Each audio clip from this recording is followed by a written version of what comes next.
tere, mina olen Mirko, visiidis number 4, tegelen arenduse ja projekti juhtimisega ning toon nädalaraporti numbriga 34 teieni täna mina.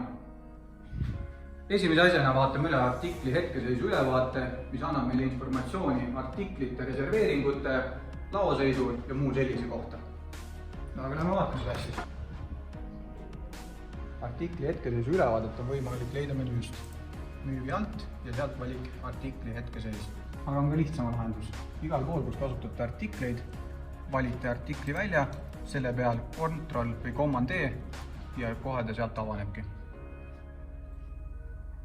Ja nii lihtne see ongi.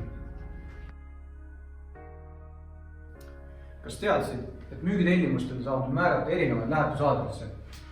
Kuidas toimib? Vaatame seda nüüd lähemalt. Näitena on meil sellelt antud kliendil määratud 4 erinevat lähetusaadressi. Müügitellimuse kinnitamisel saab nende hulgast valida ühe ja otse kliendile selle toote tarbida. Kui soovid täpsemalt teada, kliki allpool oleval lingile. Viimase uudisena on see, et me saime rahastuse Green ICT projektist, mille raames teeme midagi väga huvitavat.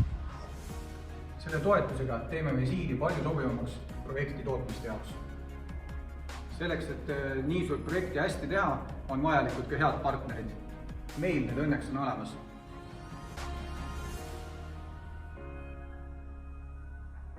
Täpsemalt saad sellest lugeda meie kodulehelt. Aitäh, et vaatasid nädalaraportit ja ära kindlasti unusta vajutamast ka subscribe'i nuppu.